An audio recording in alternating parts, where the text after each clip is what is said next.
할렐루야. 주님을 찬양합니다. 오늘 이 말씀이 여러분 각 사람에게 꼭 필요한 은혜로 다가갈 줄로 믿습니다. 오늘 말씀의 제목은 십자가 위의 왕이라는 제목입니다. 미국의 젊은 피아니스트 중에 론 세버린이라는 사람이 있었습니다. 이 사람은 하루는 이제 한 주류 회사 상회 앞을 지나가다가 그 맥주 캔 그 빈 깡통들이 잔뜩 쌓여져 있는 것을 보게 됩니다. 이 사람은 캘리포니아 롱비치 주립대학의 학생이었을 때였고, 이 다우니 교회 오르가니스트로 활동을 하고 있었습니다. 그런데 갑자기 그 깡통이 쌓여 있는 걸 보는 순간 음악적인 말할 수 없는 영감에 사로잡히게 됩니다. 그래서 주인을 찾아가서 이 깡통들 저에게 좀 주시면 안 되겠습니까? 했더니 뭐 그때는 분리수거나 재활용 이런 게 없을 때였으니까 다 가져가시라고 다 가지고 왔습니다. 그리고는 위아래 그 밑바닥 뚜껑을 다 잘라내고 깨끗이 세척한 다음에 연결해서 파이프 같이 만들었어요. 납땜질을 하고 밑에는 주둥이처럼 이렇게 납작하게 구부려가지고 1시간 만에 그 길고 짧고 뭐 여러 가지를 만들어가지고 플룻 소리가 나고 비올라 소리가 나는 악기를 이렇게 만들었어요. 그래서 너무너무나 신기해서 3년을 몰두해서 연구를 해가지고 그 유명한 파이프 오르간이 나오게 된 거예요. 여러분들 알다시피 파이프 오르간은 가장 웅장하고 아름다워서 신의 소리에 가장 가까운 악기다라는 소리를 듣게 돼요. 가만히 생각해 보면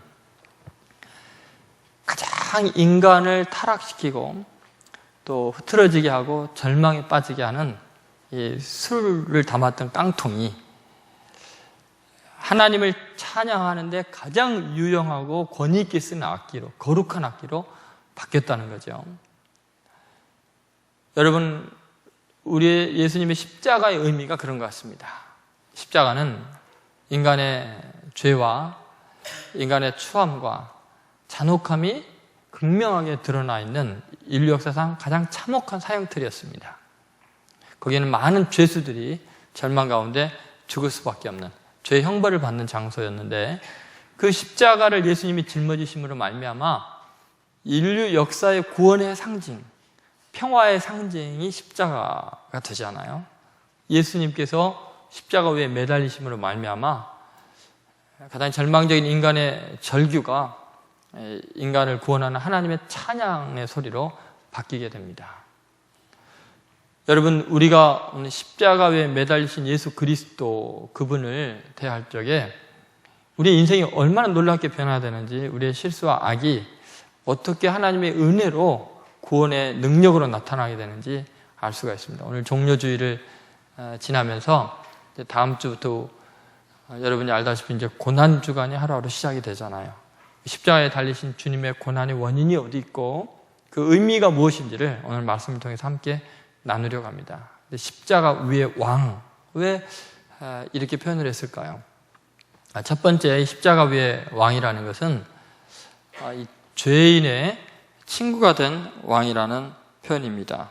여러분, 예수님께서 십자가 위에서 이렇게 못 박혀 죽임을 당하실 때 그 예수님에 대한 죄패를 빌라도가 특별히 고안해서 붙여놓게 합니다. 그 내용이 16절부터서 18절까지 나와 있는데 같이 한번 읽어보도록 하겠습니다. 이에 예수를 십자가에 못 박도록 그들에게 넘겨주니라. 그들이 예수를 맡음에 예수께서 자기의 십자가를 지시고 해골, 히브리 말로 골고다이라 하는 곳에 나가시니, 그들이 거기서 예수를 십자가에 못 박을새 다른 두 사람도 그와 함께 좌우편에 못 박으니 예수는 가운데 있더라. 여러분, 이 말씀을 한번 잘 보세요. 지금 예수님을 십자가에 못 박을 때 어디에다 못 박았어요? 그 죄수들을 양쪽 좌우편에 두고 예수님은 어디예요? 그들 가운데. 그럼 여러분 생각에는 어떻게 생각되세요? 빌라도가 예수님이 십자가에 못 박으라고 할 때 왜 이 순서를 이렇게 정했을까요? 그리고 왜 예수님만 처형하면 됐지 다른 죄수들을 함께 처형을 했다고 생각하십니까? 빌라도는 분명히 예수님께서 죄가 없는 분인 걸 알았습니다. 죄를 찾지 못하였노라 라고 이야기했습니다. 그런데 유대인들이 집요하게 요구하는 바람에 할 수 없이 십자가에 못 박게 넘겨주게 되는데, 그때 빌라도 입장에서는 이게 자기가 잘못한 것을 스스로 양심이 괴로워서 견딜 수가 없는 거죠. 그러니까 예수를 죄인으로 매도해야만 되는 거예요. 그래서 예수님은 혼자 못 박으면 누가 봐도 죄 없는 분을 못 박은 게 되잖아요. 그러니까 아주 그 당시에 극형에 처해야 마땅한 큰 죄수들을 양쪽에 못 박아갖고 그 사이에 예수님을 묻어두는 거죠. 그냥 같이 싸잡아서 죄수로 몰아넣고 싶은 거예요. 그래서 예수님을 하필이면 가운데다 못 박은 거죠. 죄인들 사이에. 봐라, 죄인들 중에 한 명에 불과하다. 이렇게 이야기를 하고 싶은 거죠. 이것은 많은 세상 사람들이 예수 그리스도에 대해서 동일한 행동을 지금도 하고 있는데, 세상에 어떤 사람도 예수님의 죄에 대해서 이야기할 수 있는 사람이 없어요. 예수님은 죄를 찾을 수 없는 분이죠. 그분이 선하고 의로운 분인 건 다 알아요. 그런데도 기독교를 박해하고 예수를 대적하는 이유가 뭐냐는 거예요. 자신들의 죄를 가리기 위한 합리화죠. 예수님은 그래서 죄인들 사이에 못 박혀 죽임을 당하고, 이것이 인간이 정말 의롭지 못하고 악에 악을 행하는 모습인데, 하나님은 이걸 선으로 바꾸시는데 어떻게 바꾸나 보세요. 하나님께서 원하신다면 얼마든지 예수님을 십자가 못 박히지 않게도 할 수 있을 거예요. 그런데 하나님께서 그걸 허용하신 이유가 뭘까요? 그것은 이 두 죄인, 양쪽에 못 박힌 두 죄인의 입장에서 생각한다면 이것은 놀라운 은혜가 아닐 수 없습니다. 자기들의 지은 죄 때문에 자기들은 징벌을 받아 마땅하지만 죽을 수밖에 없는 그 위치에서 처절하게 고통 가운데 죽임을 당하는 그 자리에 놀랍게 생명의 주이신 예수님이, 하나님의 아들이 자기들과 함께 그 고난의 현장에 있다는 거예요. 같이 죽어준다는 거예요. 그들이 지옥의 문으로 빨려 들어가는 그 고통스러운 순간에 생명의 주가 그곳에 함께 같이 있다는 거예요. 주님은 그것을 우리에게 보여주기를 원하는 거죠. 여러분, 독일 아우슈비츠에서 유태인들을 가스실에 집어넣고 죽일 때 초등학교에 가서도 샅샅이 유대 아이들을 잡아서 그 트럭에 태우고 가스실로 가게 돼요. 아이들이 무서워서 울부짖으니까 유태인이 아닌 한 선생님이, 그 아이들을 담임 선생님이 독일 병사들에게 나도 같이 가겠다고. 당신은 유대인이 아닌데 가스실에 왜 들어가냐? 못 들어오게 하니까 끝까지 내 제자들이 죽음의 길을 가는데 내가 어떻게 애들만 보내겠냐고. 저 애들이 공포에 질린 모습을 보라고. 끝까지 우겨서 그 선생님이 같이 트럭을 타고 가스실로 가게 됩니다. 선생님이 아이들을 붙들고 그런 이야기를 해요. 이제는 안 무섭지? 선생님들이 너희와 함께 있으니까. 끝까지 너희들과 함께 있을 테니까 걱정하지 말아라. 이 아이들을 품에 안고 그대로 가스실로 가는데 아이들이 그럽니다. 선생님 이제는 두렵지 않아요. 선생님이 우리와 함께 있으니까. 여러분, 때로 우리는 고난당할 때 하나님이 우리를 버리셨다고 생각합니다.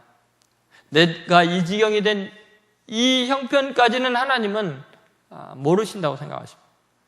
때로는 하나님이 나를 포기했기 때문에 내가 이런 고난을 겪는다고 생각합니다.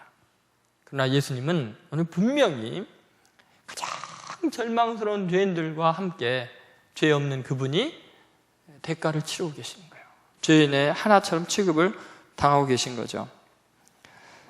여러분, 그 이유가 뭐겠습니까? 도대체 왜 이렇게 됐을까요? 그것은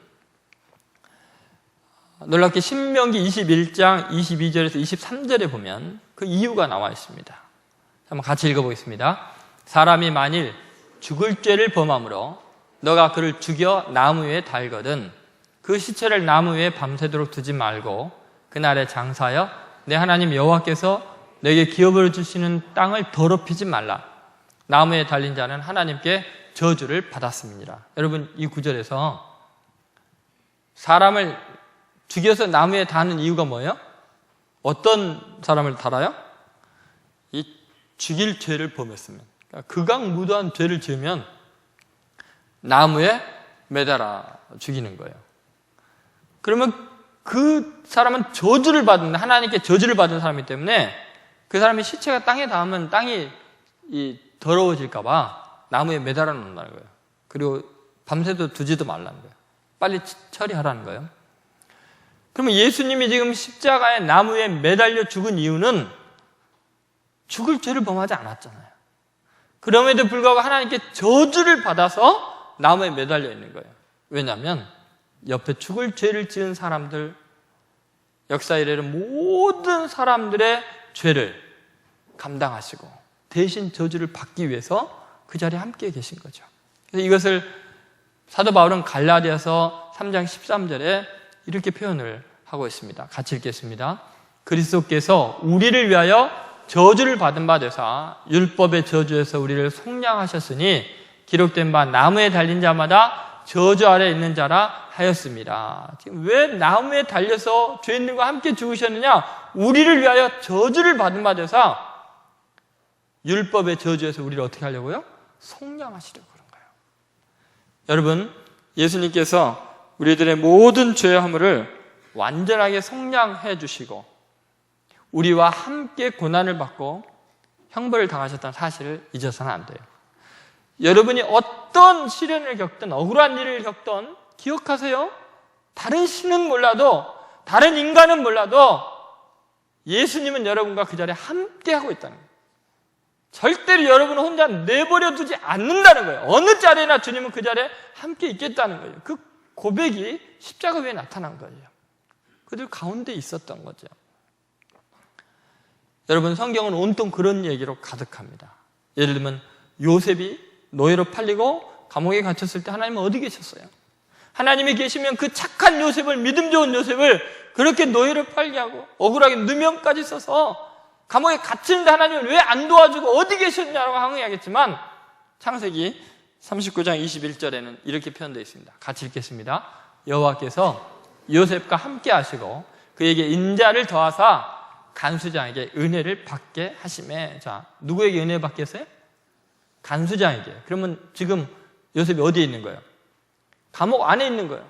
그런데 성경은 뭐라 여호와께서 누구와 함께 있어요? 요셉과 함께 하시고 무슨 말이에요? 하나님이 지금 감옥 안에 갇혀 있다는 거예요. 그에게 인자를 더하셨다는 거예요. 돌봐주셨다는 거예요. 여러분이 어디에 있든 주님은 함께 하시고, 그래서 다윗이 그걸 경험했어요. 잔잔한 물과 푸른 초장도 인도하시지만 내가 사망의 음침한 골짜기를 다닐지라도 해를 두려워하지 않을 것은 주께서 나와 함께 하십니다. 여러분이 마지막 숨이 넘어가는 그 순간에 죽음 건너편에 그 어디에든지 주님이 함께 가고 계십니다. 동행하시는 거예요. 십자가에서 주님이 고백한 사랑한 거예요. 사람들은 예수님을 죄인으로 몰아붙이려고 그렇게 죄인들 사이에 쳐넣었지만 예수님은 맞아. 나는 너희들이 있는 곳에 어떠한 모습으로 있든 함께 있을 거야. 여러분이 범죄하면 주님이 떠나간다고 생각하지 마세요. 여러분이 범죄하면 거룩한 분이 여러분의 범죄함 속에서 고통을 겪고 있는 거예요. 떠나지 못하시고 포기 못하고 그 거룩한 분이 차마 보지 못할 것, 만지지 못할 것을 함께 만지며 고통을 겪고 있는 거죠. 그것이 바로 십자가의 사랑이에요. 여러분은 이 주님의 놀라운 사랑, 십자가 위의 왕, 왜 그 위에서 왕이 매달려 죽었는지 여러분과 함께 하시는 그 주님을 찬양하시기를 주의 이름으로 소원합니다. 두 번째, 십자가 위의 왕이라는 것은 왕권이 거부된 왕이라는 거예요. 한번 따라하세요. 왕권이 거부된 왕. 19절에서 22절에 있는 내용인데, 먼저 이 십자가 위에 매달려 있다는 것은 그것은 사람이 자기 왕으로 모시지 않고 그 왕됨을 거부하기 때문에 매달아 놓은 거죠. 19절부터 20절에 보면 그 내용을 알 수 있습니다. 한번 같이 읽어보겠습니다. 빌라도가 패를 써서 십자가 위에 붙이니 나사렛 예수 유대인의 왕이라 기록되었더라. 예수께서 못 박히신 곳이 성에서 가까운 거로 많은 유대인이 이 패를 읽는데 히브리와 로마와 헬라 말로 기록되었더라. 여러분, 빌라도가 무슨 정성을 들이니라고 십자가 위에 패를 써서 붙였어요. 근데 그 패가 몇 개 국어로 돼 있어요? 히브리어, 로마, 헬라 말로. 그 당시에 고대 근동에 사용하는 모든 언어, 가장 중요한 용어를 다 써붙여 누구나 알 수 있게. 빌라도가 도대체 뭐를 알리고 싶어서 이렇게 세계 국어로 써서 붙여놨을까요? 뭐를 지금 강조하기 위해서요? 빌라도가 써붙인 그 내용이 뭐라 그랬어요? 나사렛 예수 누구의 왕? 유대인의 왕이다 그랬어요. 이것이 의미하는 바가 뭘까요, 여러분? 지금 이 편말 속에는 유대인들을 향한 조롱이 담겨져 있는 거예요. 야, 니네는 어떻게 식민지로 살면서 죄 없는 청년을, 더구나 너희들이 존경할 만한 훌륭한 스승을 십자가 못 박아 죽이라고 나한테 넘겨주냐는 거예요. 왜 강요하냐는 거예요. 그러니까 니네들이 식민지로 살 수밖에 없는 정말 한심한 민족이라는 거예요. 나사렛 예수 유대인의 왕, 니네들의 왕을 니네들이 못 박냐? 어떻게 그 모양이냐? 그런데 거기는 더 깊은 이 베드로의 어떤 의도가 있습니다. 그건 뭐냐면 베드로는 그것을 통해서 말하고 싶어요. 예수님을 신문할 때 느꼈던 위엄과 하나님 나라의 주인공인 왕인 그 권위를 느낀 거죠. 가이사에서 느끼지 못했던 진정한 왕권이 느껴지니까 자기가 진짜 섬겨야 될 왕이 바로 그분이라는 것을 직감한 거예요. 두려운 거예요. 그걸 부인하고 싶은 거예요. 자기 영혼의 외침, 양심의 절규, 저분이 너의 왕이 아니냐, 너의 인생의 주인이 아니냐는 말을 거부하고 싶은 거예요. 그래서 일부러 표를 써붙여서 아니다, 나의 왕이 아니라 유대인의 왕이다, 너네들이 왕이다. 빌라도는 예수의 죄를 인정하는 게 아니에요. 왕권을 인정하지만 그 왕권을 주장을 하긴 하겠지만 나의 왕은 아니다라는 거예요. 여러분, 너무나 많은 그리스도인들이 빌라도 증후군에 걸려 있어요. 예수님을 왕이라고 인정합니다. 하나님의 아들이라고 인정합니다. 그런데 적어도 그 왕은 나의 왕은 아니다. 니네들 왕이다. 너무나 많은 그리스도인들이 예수를 왕으로 경배하는 것 같으면서도 실제 나의 삶 현장에서는 그 사람의 왕이에요. 니네들 왜 신앙생활 그 모양으로 하느냐? 교계 원로들은 왜 그 모양이냐? 왜 교회가 이렇게 타락했느냐? 왜 왕을 그렇게 대접하냐? 왜 십자가에 못 박느냐? 말하면서 실제로 내 삶에 나의 왕으로 고백하는 사람 몇 명이나 되냐고요. 예수의 주권이 내 삶에 있습니까? 늘 남의 왕이잖아요. 신앙생활 그렇게 열심히 하면서도 그분의 통치권이 내 삶에는 미치지를 못하잖아요. 내 마음대로 행동하고 내 마음대로 살아가면서 내 유익을 구하면서 십자가에 예수는 매달아 놓고 편말 붙여놓고 있잖아요. 맨날. 왜 목사는 그 모양들이냐? 장로들은 그 모양들이냐? 교회가 썩었다. 왜 예수님 말씀대로 못 사냐? 하면서 당신은 어쩌냐는 거예요. 너무나 많은 사람들이 빌라도 증후군에 걸려 있어요. 그래서 예수님은 십자가 위에 왕인 거예요. 죄패까지 붙여놓고. 여기에 아픔이 있습니다. 그런데 여러분, 더 심각한 것은 빌라보다 더 심한 이야기가 예수님을 처리하는 모습이 나오는데 21절부터 22절 보세요. 같이 있습니다. 유대인의 대제사장들이 빌라도에게 이르되 유대인의 왕이라 쓰지 말고 자칭 유대인의 왕이라 쓰라 하니 빌라도가 대답하되 내가 쓸 것을 썼다 하니라. 유대인의 왕이라고 쓰니까 유대인의 대제사장들이 화가 나가지고 왜 이 사람이 우리들의 왕이냐? 유대인의 왕이라고 쓰지 말아라. 뭐라고 쓰라 그래요? 자칭 유대인의 왕이라 써라. 빌라도가 아니다, 쓸 걸 썼다. 유대인의 왕이다. 아니다, 자칭 유대인이다. 지금 탁구 샤워합니까? 핑퐁이에요 지금. 예수님을 가지고 이리 치고 저리 치고 서로 떠넘기는 거예요. 내 왕이 아니다, 자칭 왕이다. 아니다, 니네들 왕이다. 여러분, 너무나 많은 그리스도인들이 유대인의 대제사장 같은 신앙생활을 하고 있는 거죠. 한번 생각해 보세요. 대제사장이 하는 일이 뭡니까? 엄숙한 종교의식을 행하는 거예요. 짐승을 잡아서 피를 흘려서 속죄 피를 뿌리고, 그리고 백성들이 죄를 사하는 일을 하는데, 그것은 사실 대제사장들이 하나의 진정한 실체인 예수 그리스도 메시아의 죽으심에 대한 예표적인 행동을 하는 거였어요. 주님을 드러내기 위해서, 나중에 하나님의 아들이 오셔서 할 일이 이런 거다라는 걸 보여주기 위해서 그 예식을 행하는 거예요. 다시 말해서 그 예배 의식 속에는 중요한 메시아의 사명, 메시아의 죽으심이 있고, 그것을 기념하고 그것을 기리고 그걸 의지해서 사는 것이 대제사장이에요. 종교 형식을 철저하게 지켰지만 그 본질이 나타날 때, 의미가 나타날 때 거부하고 있는 거죠. 나의 왕을 자칭 왕이라고 그렇게 평가절하고 있어요. 여러분, 이게 얼마나 가슴 아픈 이야기인지 몰라요. 대제사장들이 어떻게 살아계신 하나님의 아들을 향해서 자칭 왕이라고 하냐, 자기가 예배하는 그분을 어떻게 자칭 하나님이라고 말할 수 있냐고요. 자칭 왕이나 자칭 하나님이나 똑같은 거 아니에요. 여러분 생각해 보세요. 너무나 많은 크리스찬들이 예배를 얼마나 정성껏 드리고 교회 봉사를 하고 크리스찬으로서 많은 의무를 다합니까? 근데 그렇게 예배 드리고 그렇게 살아가는, 그렇게 하나님을 찬양하는 실체인 예수님을 어떻게 대하는 거예요?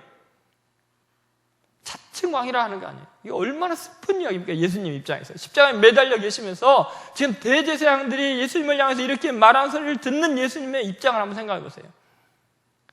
자기 백성을 위해서 왔는데 이럴 수가 있네요.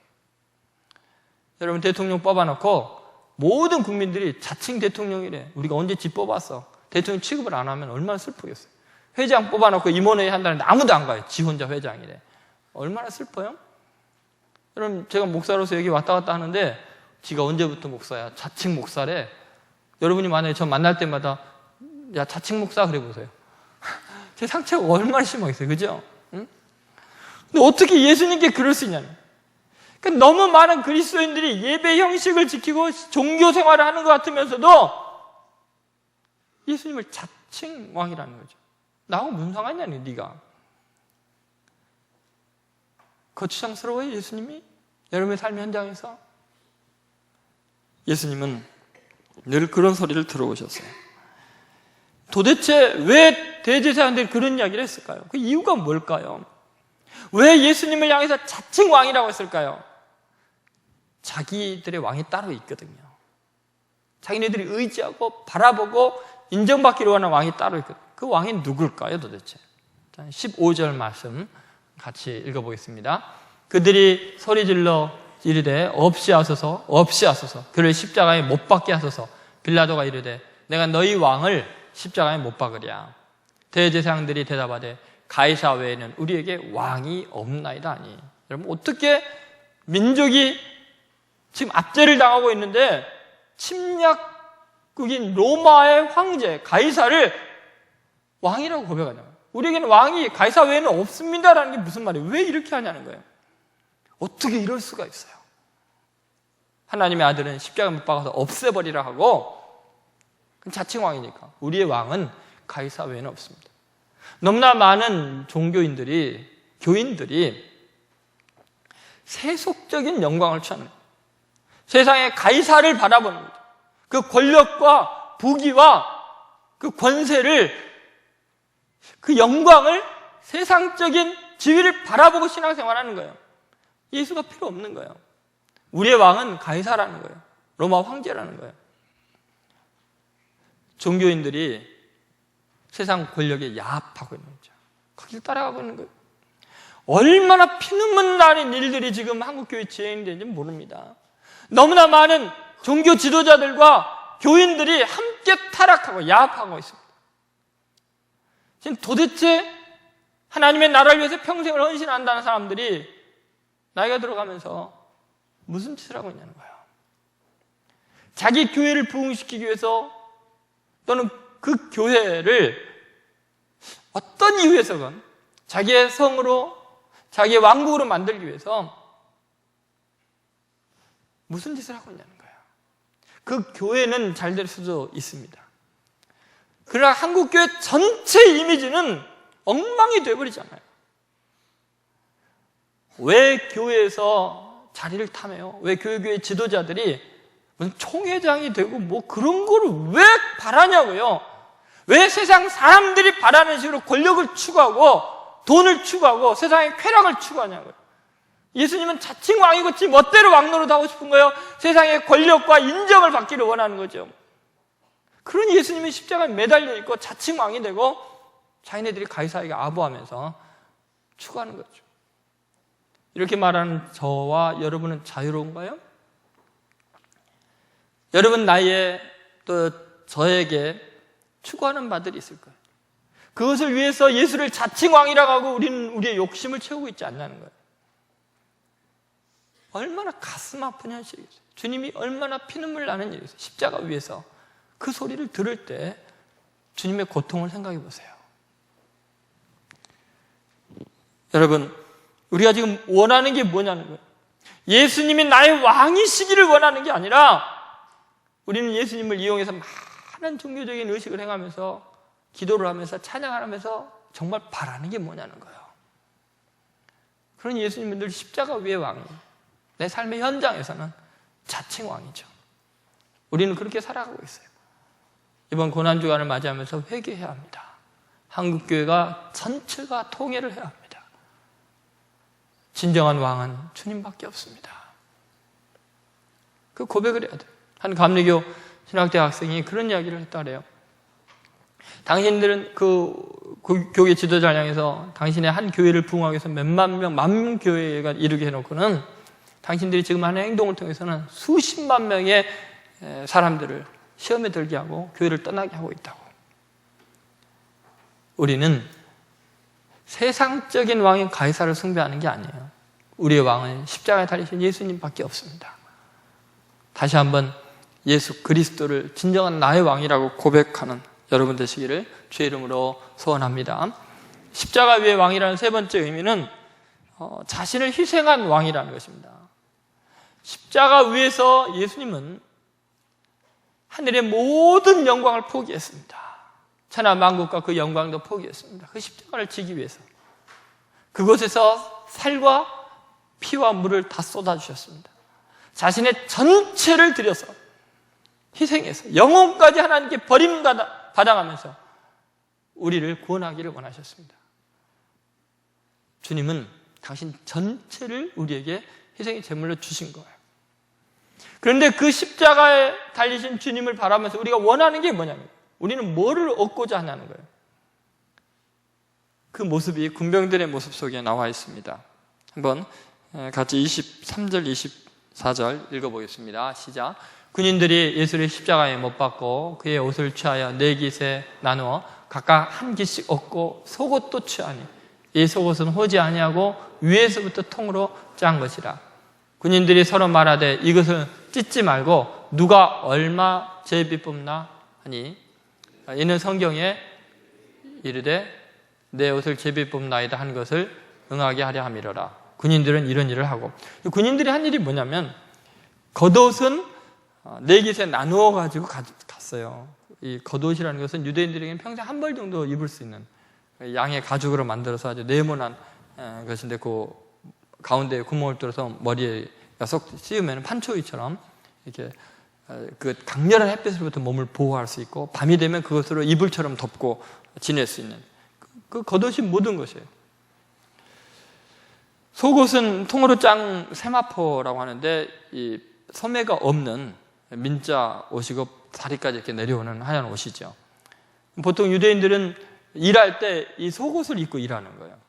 땀이 비오듯이 흐르면서 옷이 많지 않으니까 그 속옷을 입고 실제로는 일상을 하고 그 다음에 어디 여행 갈 때나 또는 잠잘 때 이 겉옷을 사용하게 되죠. 근데 이 로마 군병들은 십자가의 죄수를 처형하고 그 죄수들의 소지품을 자기네들 걸로 취하는 거죠. 근데 이 군병들은 지금 겉옷을 공평하게 나눠 가졌어요. 근데 속옷을 나눌 때는 그건 나눠 갖지 않고 무슨 일을 행하냐면 그 십자가 밑에서 피가 흐르는 그 밑에서 제비 뽑기를 한다는 게 뭐예요? 왜 그냥 나눠 갖지 않고 제비 뽑기를 했을까요? 여기에 오락과 경쟁과 요행을 바라는 오락화하는 거죠. 즐기고 싶은 거예요. 그걸 예수님의 소지품을 취하되 게임을 하자는 거죠. 여러분 생각해보세요. 십자가 위에 자신의 온몸과 영혼을 우리를 위해 쏟아붓는 예수님이 계신데 그 밑에서 그 예수님이 어떻게 되건 왜 죽으신지도 모르고 추구하는 게 고작 겉옷과 속옷이에요. 여러분 이것이 현대 그리스도인들의 모습 아니냐는 거예요. 너무나 많은 그리스도인들이 교회에 와서 십자가 아래서 뭐를 구하는 거냐는 거예요. 뭐를 원하는 거예요. 예수님에게는 관심이 없고 그분의 생명과 그분의 피와 그분의 영혼이 나를 위해서 희생의 제물이 된 거는 관심이 없고 온통 뭐에 관심이냐는 거예요. 자기가 원하는 것들, 더 기도해서 돈 많이 벌고, 더 기도해서 승진하고, 더 기도해서 잘나고, 이 세상에서 높아지고 위대해지는 거 아니에요. 내 소유를 누리는 게 아니에요. 교회에 와서 게임을 즐기고 있지 않냐는 거예요. 내가 더 뽑히는지 누가 뽑혔는지 보자. 여러분, 이것이 십자가 위에 매달린 예수 그리스도의 아픔이에요. 십자가는 교회 벽에다 매달아 놓고 십자가의 원수로 행하는 것이 교회의 모습이 아니냐는 거죠. 우리들의 모습이 아니야. 여러분이 예수님을 믿는 이유가 뭡니까? 예수님 때문에 얻게 된 그 어떤 것입니까? 아니면 예수님 자체입니까? 예수님이 당신의 생명을 내어주셨는데 그 생명은 아랑곳 없고 관심도 없고 늘 내 마음에 원하는 것들을 추구하고 그것을 제비뽑고 나누어 간다면 그것이 어찌 그리스도인의 모습이라고 할 수 있겠습니까? 로마 군병이나 다를 바가 없는 거죠. 그런데 인간은 그렇게 가슴 아픈 일들을 자행하는데 그것을 성경에 기록한 이유가 뭘까요? 놀랍게도 다윗의 시편에 있는 예언의 말씀을 이 성경은 기록하고 있다는 거예요. 그 사건 속에서 로마 군병이 겉옷과 속옷 나눠가지고 제비 뽑는 장면이 시편 22편에 나오는 다윗의 절규였습니다. 다윗은 그런 일을 안 겪었는데도 예수님이 이 십자가를 지시기 1000년 전에 벌써 예언이 되어 있는 거죠. 왜냐하면 인간의 이 사악함과 어리석음을 하나의 계시화하기 위해서요. 내 옷을 제비 뽑나이다 한 것을 응하게 하려 함이로라. 여러분, 이것이 의미하는 바가 뭘까요? 왜 그럴까요? 사도 바울은 이걸 깨달았어요. 갈라디아서 3장 27절의 말씀입니다. 같이 읽겠습니다. 누구든지 그리스도와 합하기 위하여 세례를 받은 자는 그리스도로 옷 입었느니라. 뭐로 옷 입어요? 그리스도로 옷 입었다. 예수님의 옷 남겨진 그 조각으로 소유를 삼지 말고 예수님으로 옷 입은 사람이 되라는 거예요. 이게 무슨 말일까요? 인간의 죄와 부끄러움을 가리기 위해서 하나님이 태초에 하신 일이 뭐예요? 인간이 범죄했을 때 하와와 아담이 무화과 나뭇잎을 베었을 때 자꾸 말라서 떨어지니까 하나님께서 그들을 위해서 창세기 3장 21절에 보면 하나님께서 친히 짐승을 잡아다가 가죽옷을 지어 입히는 장면이 나옵니다. 여러분, 이것이 의미하는 바는 그런 거예요. 하나님께서 친히 짐승을 잡아다가 피를 흘려서 가죽을 벗겨서 말리고 그것으로 옷을 지어 입혔다는 거예요. 말씀만 하셔도 되는데 그것은 당신의 아들이 십자가의 나무에 못 박혀서 피 한 방울 물 한 방울 다 쏟으셔서 바싹 말라서 우리를 위해서 죽으심으로 그 예수 그리스도를 바라보고 하나님이 우리의 죄를 보지 않겠다는 거예요. 가려주겠다는 거예요. 예수님이 우리 옷이 되었다는 거예요. 바로 최초의 인간이 범죄했을 때 하나님이 그들을 가린 그 이미지가 그것이 복선이 되어서 예수님의 사건의 의미를 설명하고 있다는 거죠. 여러분, 우리 예수님은 우리를 위해서 당신 자신이 옷이 되길 원하셔요. 우리의 의로움의 옷이, 의로움을 입기를 원하시는 거예요. 그런데 그 예수님의 이 처절한 죽으심과 사랑은 외면하고 그분에게서 떨어지는 다른 옷가지들이나 챙긴다면 그것이 얼마나 슬픈 이야기입니까? 십자가 아래서 우리가 뭐를 구해야 되는가 생각해보면 예나 지금이나 똑같습니다. 교회가 신앙인들이 뭐를 추구하나 보세요. 고린도 전서 1장 22절 23절에 있는 말씀입니다. 같이 읽겠습니다. 유대인들은 표적을 구하고 헬라인은 지혜를 찾으나 우리는 십자가에 못 박힌 그리스도를 전하니 유대인에게는 거리끼는 것이요 이방인에게는 미련한 것이로되. 여러분, 여기서 유대인들이 구하는 게 뭐예요? 뭐를 구한다고요? 유대인들은 표적을 구한다는 거예요. 신통한 일을 구하는 거예요. 신령한 일을 구하는 거예요. 영적 은사가 나타나기를 바라는 거예요. 표적을 구하는 거예요. 여러분이 매일매일 기도할 때 원하는 게 뭐냐면 정말 기적이 일어나기를 바라는 그런 기도를 많이 하잖아요. 헬라인은 뭐를 구해요? 지혜를 구하는 거예요. 똑똑하고 잘 나가기를 바라는 거죠. 그러나 바울이 증거하는 건 뭐라고요? 우리는 십자가에 못 박인 그리스도만 전한다는 거예요. 여러분, 유대인이 구하는 거, 헬라인이 구하는 것들은 전부 다 로마 군인들이 그 겉옷과 속옷 구하는 것과 똑같습니다. 여러분, 진정으로 우리가 구해야 될 것은 예수님 그분이에요. 십자가에 못 박힌 그분을 나의 왕으로 고백하는 것, 이것처럼 중요한 일이 없습니다. 고린도전서 2장 2절에 바울은 이렇게 결심을 하고 있습니다. 같이 읽겠습니다.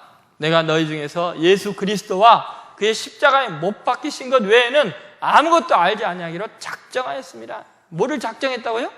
뭘 작정했어요? 내가 예수님과 그분이 십자가에 못 박힌 것 외에는 아무것도 알지 아니하기로 작정했다 그랬어요. 나중에 바울은 뭐라 그래요? 예수 그리스도를 아는 지식이 가장 고상하기 때문에 내게 유익한 것을 다 해로 여길 뿐더러 그것을 배설물로 여긴다 그랬어요. 바울이요, 예수님을 알고 나니까 만왕의 왕이신 그분을 소유하고 나니까 그분을 소유함으로 말미암아 얼마나 만족하는지 세상에 그렇게 추구했던 모든 것들이 뭐예요? 전부 다 배설물처럼 느껴졌다. 우리가 추구하는 것은 오물에 불과한다는 거예요. 프랑스의 사상가 볼테르가 뉴턴에 대해서 아주 극찬한 내용이 있습니다. 모든 우리 인류는 전부 다 시각 장애인이나 마찬가지잖아요. 근데 케플러에 의해서 한쪽 눈이 떠졌고 뉴턴에 의해서 나머지 한쪽 눈이 떠져서 온 눈이 온전하게 되었다, 이런 이야기를 했어요. 도대체 왜 뉴턴이 인류의 눈을 뜨게 했냐는 이야기를 했을까요? 뉴턴이 18살에 캠브리지 대학에 다니게 됩니다. 그리고는 얼마 있다가 페스트가 창궐하니까 자기 고향에 내려가게 돼요. 근데 고향에 있는 1년 반 동안에 정말 굉장히 중요한 업적들을 남기게 됩니다. 만유인류 법칙의 틀을 다 잡게 돼요.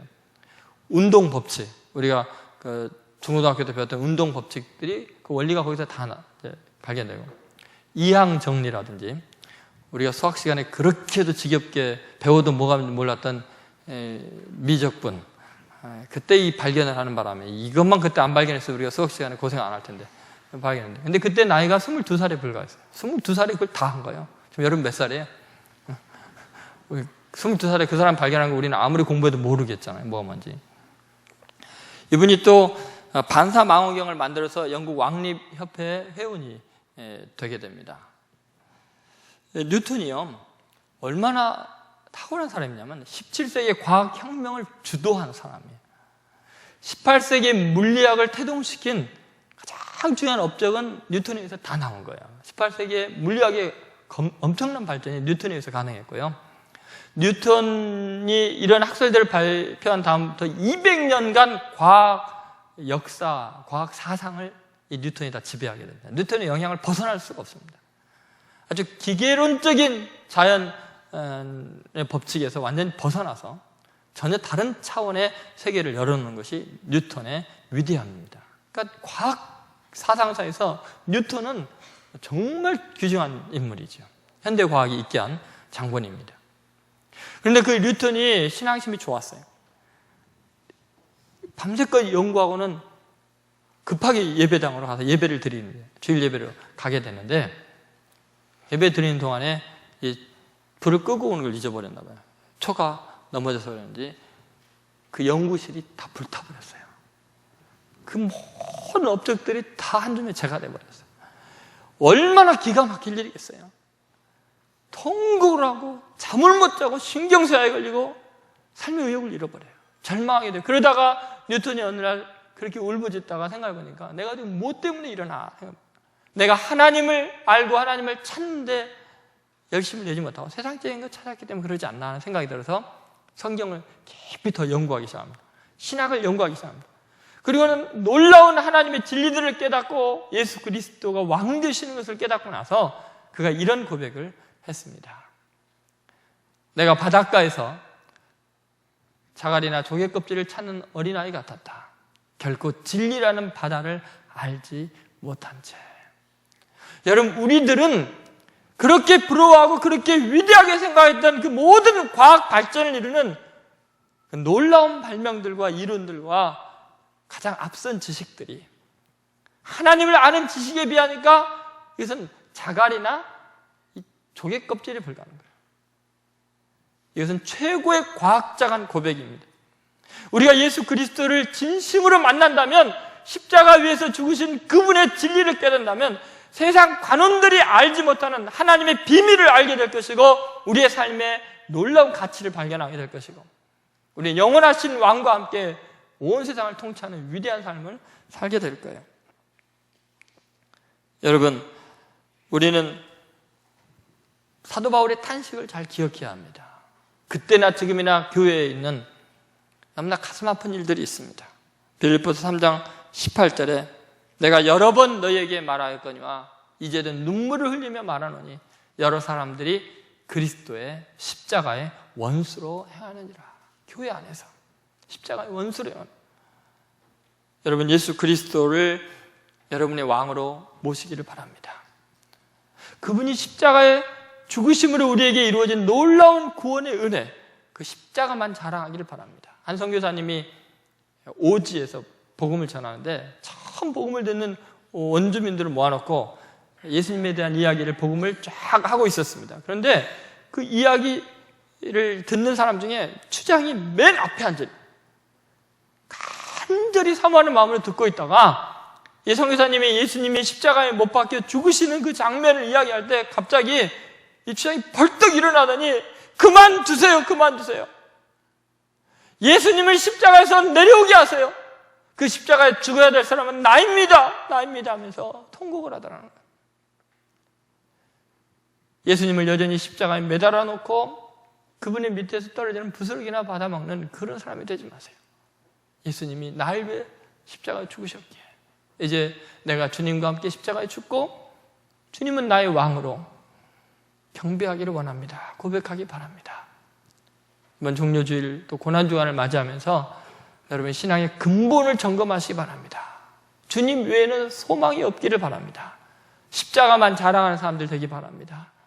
그래서 그분이 유대인의 왕이 아니고 자칭 왕이 아니고 나의 왕이고 우리 교회의 왕이시고 이 민족의 왕이십니다. 세계의 왕이십니다.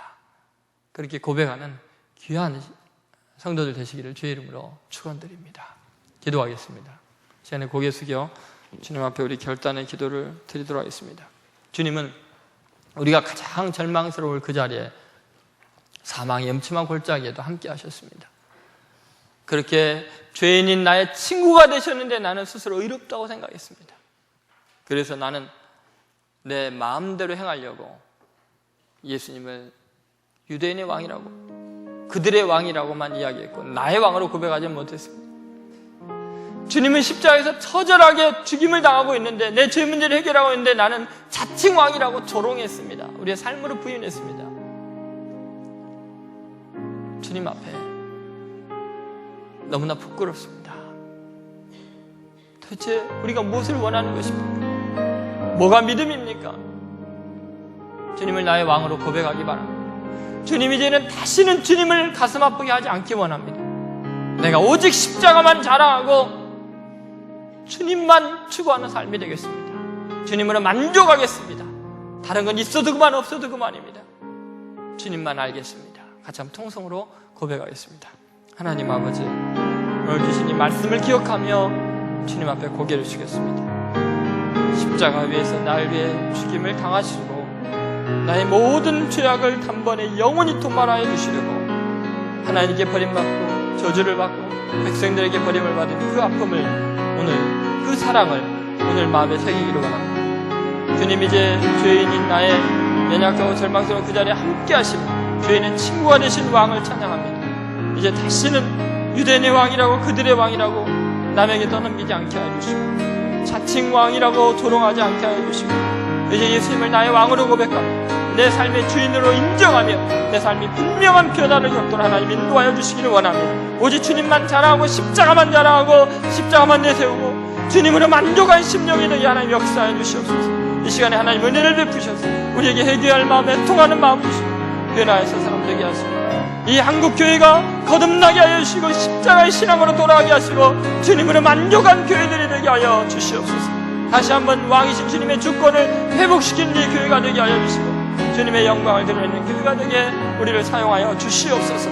주님을 의지하며 주님을 찬양합니다. 감사드립니다. 이 모든 말씀을 예수님의 이름으로 기도드립니다.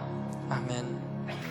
지금은 우리를 구원하시려고 십자가 위에서 물과 피를 다 쏟으시고 대신 고난을 당하신 예수 그리스도의 은혜와 우리에게 사랑을 확증하시려고 그 귀한 독생자를 희생의 제물로 보내주신 하나님 아버지의 극진하신 사랑과 성령의 감동 감화 교통하심이 남은 생애 동안 십자가 위의 왕을 나의 왕으로 고백하며 주님께 영광 돌리겠노라고 결단하는 하나님의 아들, 딸들 머리 위에 저들의 가정과 사업과 교회와 이민족 위에 지금으로부터 영원히 함께 하시기를 간절히 축원하옵나이다. 아멘.